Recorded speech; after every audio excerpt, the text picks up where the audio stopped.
رمضان آنے سے پہلے پہلے یہ 5 کام ہر مسلمان کو ضرور کر لینے چاہیے۔ السلام علیکم ورحمۃ اللہ وبرکاتہ۔ ناظرین اکرام، امید کرتا ہوں کہ آپ تمام حضرات خیریت سے ہوں گے۔ ناظرین، میں ہوں محمد فیصل خان اور آپ دیکھ رہے ہیں آپ کا اپنا اسلامک یوٹیوب چینل علم اور وظائف۔ ناظرین، آج کی ویڈیو کے اندر میں بات کرنے کے لیے جا رہا ہوں کہ جیسا آپ کو معلوم ہے رمضان المبارک بہت تیزی کے ساتھ ہمارے قریب آ رہا ہے، تو رمضان المبارک کے آنے سے پہلے پہلے ہمیں یہ 5 کام ضرور کر لینے چاہیے، کیونکہ یہ کام ایسے ہیں جو ہماری دنیا و آخرت دونوں کو بہتر بنا سکتے ہیں۔ کون سے ہیں وہ 5 کام؟ آئیے ایک ایک کر کے میں آپ کی خدمت میں رکھتا ہوں۔ سب سے پہلے نمبر 1 پر آتا ہے کہ انسان کو فوری طور پر سچی توبہ کر لینی چاہیے۔ سچی توبہ اور دل کی صفائی سب سے پہلے کر لینی چاہیے۔ رمضان کا چاند دکھنے سے پہلے پہلے یہ کام آپ کو ضرور کر لینے چاہیے، کیونکہ اس سے ہوتا کیا ہے، گناہوں کی معافی ہو جاتی ہے، اور دل سے توبہ جب انسان کرتا ہے، مسلمان جب بھی اپنے سچے دل سے توبہ کرتا ہے تو اللہ رب العزت اس کی توبہ کو قبول فرماتا ہے۔ لوگوں کا حق ادا کریں، کسی سے ناراضگی ہو تو اس سے صلح کر لیں۔ سمجھ رہے ہیں آپ؟ اس میں آپ کو کیا کرنا ہے؟ سچی توبہ آپ کو کرنی ہے اور اپنے دل کی صفائی آپ کو کرنی ہے۔ اس سے کیا ہوگا؟ دیکھیں، سب سے پہلے تو یہ ہوگا کہ اللہ رب العزت آپ کی طرف اپنی رحمت کی نظر فرمائے گا، کیونکہ توبہ کرنے والے بندے اللہ رب العزت کو بہت ہی زیادہ پسند آتے ہیں۔ اسی کے ساتھ ساتھ آپ یہ دیکھیں کہ کہیں آپ نے کسی کا حق تو نہیں مار رکھا ہے، آپ اس کا حق ادا کریں۔ کسی سے قرض آپ نے رقم تو نہیں لے رکھی ہے، آپ اس رقم کو ادا کریں، کیونکہ یہ وہ کام ہے جو آپ رمضان سے پہلے پہلے کر دیں گے تو اس کا بہت بڑا فائدہ آپ کو رمضان شروع ہوتے ہی ملنا شروع ہو جائے گا۔ اس کا کیا فائدہ ملے گا کہ پاک دل کے ساتھ رمضان شروع ہوگا، آپ کا دل پاک ہوگا، کیونکہ گناہوں سے آپ نے توبہ کر رکھی ہے، بغض سے آپ نے اپنے دل کو صاف کر رکھا ہے، کینہ آپ نے اپنے دل کے اندر سے ختم کر رکھا ہے۔ تو یہ تمام ساری چیزیں جب آپ کے دل کے اندر موجود نہیں ہوگی تو آپ کا پاک اور صاف دل ہوگا، اور اس صاف اور پاک دل کے ساتھ رمضان کی شروعات ہوگی تو بھرپور طریقے پر آپ کو رمضان المبارک کا فائدہ ملنے والا ہے۔ ان چھوٹی چھوٹی باتوں کو آپ نظر انداز نہ کریں، یہ وہ باتیں ہیں جو رمضان المبارک کا بھرپور طریقے پر آپ کو فائدہ دلوا سکتی ہیں۔ ظاہر بات ہے، آپ اگر اپنے گندے دل کے ساتھ رمضان کی شروعات کریں گے، جیسے عام دنوں میں آپ تھے ویسے ہی رمضان المبارک کے اندر آپ ہیں، تو پھر رمضان کا فائدہ کیا ملا آپ کو؟ رمضان کا فائدہ اٹھانے کے لیے کچھ تو قربانیاں دینا پڑیں گی، تو رمضان سے پہلے ہی ہمیں اللہ سے توبہ کر لینی چاہیے اور اپنے دل کو صاف کر لینا چاہیے۔ اور اس کو کرنے کا سب سے بہترین طریقہ یہی ہے کہ آپ مسجد میں جائیں، 2 رکعت نماز نفل ادا کریں۔ ادا کرنے کے بعد آپ اللہ رب العزت کی بارگاہ میں رو رو کر توبہ کریں، اور جب تک آپ کی آنکھوں سے آنسو جاری نہ ہو جائیں، سجدے سے اپنے سر کو نہ اٹھائیں، وہاں توبہ کرتے رہیں اللہ رب العزت سے، اور اللہ رب العزت آپ کی توبہ کو قبول فرمائے گا۔ اس کے بعد آپ نے جس کا حق مار رکھا ہے، کسی سے قرض لے رکھا ہے، اس کو ادا کریں۔ انشاءاللہ تبارک و تعالی رمضان المبارک آپ کو بھرپور طریقے پر فائدہ پہنچائے گا۔ نمبر 2، نماز کی پابندی شروع کر دیں۔ اگر نماز میں سستی ہے تو ابھی سے سدھار لیں۔ سمجھ رہے ہیں آپ؟ 5 وقت کی نماز وقت پر پڑھنے کی کوشش کریں، مسجد میں جماعت کی عادت بنا لیں، سنت اور نفل کا اہتمام کریں۔ اس کا بہت بڑا فائدہ آپ کو ملے گا۔ سمجھ رہے ہیں آپ؟ اگر آپ عام دنوں میں نماز نہیں پڑھتے تو ابھی بھی جو وقت رہ گیا ہے، جو بھی 3-4 دن ابھی باقی ہیں یا 2 دن، تو اس سے پہلے پہلے آپ کو کیا کرنا ہے؟ اپنی نمازوں کی عادت بنا لینی ہے، کیونکہ اچانک سے جب آپ کے اوپر 5 وقت کی نماز کا بوجھ آئے گا نا، اور ساتھ میں تراویح ایکسٹرا آئے گی، تب آپ کو پریشانی ہونے لگے گی۔ اس لیے اگر آپ ابھی سے عادت ڈال لیں گے تو آپ کو بہت ہی زیادہ اس سے فائدہ ملے گا۔ فائدہ سب سے بہترین یہی ہوتا ہے کہ آپ کی نمازوں کی عادت ہوتی ہے۔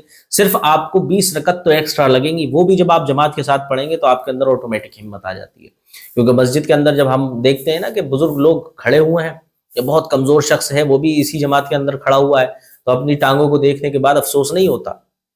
ویسے عام طور پر یہی دیکھا جاتا ہے کہ لوگ مسجدوں کے اندر کھڑے ہوتے ہیں، اگلی صف تو ہے وہ تو پہلے ہی نیت باندھ کر امام کے ساتھ کھڑے ہو جاتے ہیں تراویح میں، لیکن پیچھے والے لوگ آرام سے بیٹھے ہوتے ہیں۔ کس وجہ سے؟ کیونکہ نمازوں کی عادت نہیں ہے۔ اگر آپ ابھی سے عادت ڈال لیں گے تو انشاءاللہ تبارک و تعالی آپ کو یہ تمام طرح کی پریشانیاں دیکھنے کو نہیں ملیں گی۔ مسجد میں آپ جماعت کی عادت ڈالیں، جب بھی جائیں تو مسجد میں جماعت کی نماز پڑھنے کی کوشش کریں کہ جماعت کے ساتھ مجھے نماز مل جائے، کیونکہ اس میں ثواب بھی زیادہ ہے اور آپ کی عادت بھی پڑ جائے گی۔ اور اس کے بعد آتا ہے نمبر 3، قرآن شریف کی عادت بنا لیں۔ قرآن شریف آپ کو تلاوت کرنے کی عادت بنا لینی ہے، اگر آپ سے قرآن عظیم پڑھنا آتا ہے تو۔ اگر آپ پڑھنا نہیں جانتے تو موبائل کے اندر آپ روزانہ قرآن عظیم کی تلاوت سن لیا کریں، کیونکہ علماء کرام فرماتے ہیں کہ قرآن عظیم کا ایک حرف پڑھنے کے بدلے اور سننے کے بدلے 10 نیکیاں ملی کرتی ہیں۔ سمجھ رہے ہیں؟ جو شخص پڑھتا ہے اس کو بھی 10 نیکیاں ملتی ہیں، جو سنتا ہے اس کو بھی 10 نیکیاں ملتی ہیں۔ تو آپ اس چیز میں کیوں پیچھے ہیں؟ آپ بھی اسی کی عادت بنا لیں، انشاءاللہ تبارک و تعالی آپ کو بہت ساری نیکیاں ملنا شروع ہو جائیں گی۔ سمجھ رہے ہیں؟ روز تھوڑا تھوڑا قرآن پڑھنا شروع کریں، روزانہ 1 رکوع پڑھنے کی عادت ڈال لیں، اگر زیادہ نہیں پڑھ سکتے، یا پھر ایک پیج پڑھ لیا کریں، تجوید کے ساتھ پڑھنے کی کوشش کریں، ساتھ ہی ساتھ تفسیر سمجھنے کی نیت سے آپ قرآن عظیم کی تلاوت کریں، آپ ترجمہ کنز الایمان لائیں، اس کو پڑھیں، ترجمہ جاننے کی کوشش کریں۔ کیونکہ دیکھیں جب آپ کو قرآن عظیم کا حکم نہیں پتا ہوگا، اس کے اندر جو احکامات ہمیں دیے گئے ہیں ان کے بارے میں ہمیں نہیں پتا ہوگا، تو ہم کس طرح سے قرآن عظیم کو سمجھیں گے؟ اب جب ہم قرآن کو نہیں سمجھیں گے تو رمضان سے ہم فائدہ کس طرح سے اٹھائیں گے؟ رمضان کس طرح سے گزارنا ہے یہ ہمیں قرآن نے ہی تو سکھایا ہے۔ قرآن سے سیکھنے کی کوشش کریں، ترجمہ کنز الایمان لائیں، اس کو پڑھنے کی کوشش کریں، سمجھنے کی کوشش کریں، انشاءاللہ تبارک و تعالی اللہ رب العزت آپ کو بہت ہی زیادہ اجر و ثواب دے گا۔ اور اس کا فائدہ کیا ہوگا؟ رمضان میں قرآن ختم کرنا آسان ہو جائے گا۔ اگر آپ ابھی سے عادت بنا لیں گے نا تو 20ویں روزے تک یا 18ویں روزے تک آپ کا قرآن عظیم مکمل ہو جائے گا۔ پھر بعد میں بہت سارے لوگ بزی ہو جاتے ہیں، کچھ کام ایسے ہوتے ہیں جو رمضان میں ٹرینڈ پہ چلتے ہیں، جیسے کپڑے کی شاپ ہو گئی یا ٹیلر کے کام ہو گئے، تو یہ جب ٹرینڈ پہ چلتے ہیں نا تو انسان کو آخر کے دنوں میں ٹائم نہیں مل پاتا۔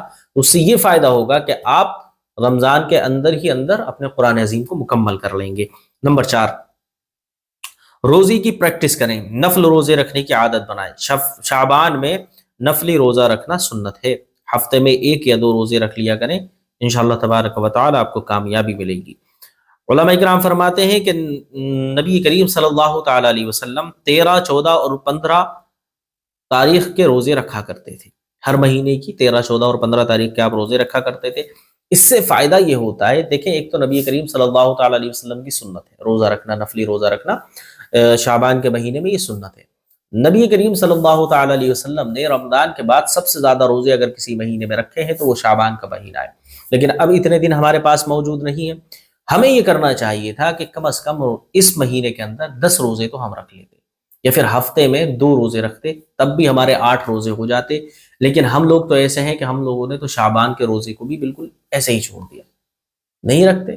کیوں نہیں رکھتے؟ نفل روزے رکھنے کی عادت ہی نہیں ہے۔ اب اچانک سے جب رمضان میں روزے رکھیں گے تو پتہ چلتا ہے 4-5 دن لگاتار تو انسان کو اپنا ہی ہوش نہیں رہتا، منہ ایسا بنا لیتے ہیں کہ بھائی پتہ نہیں کیا کر لیا ہے روزہ رکھ کے۔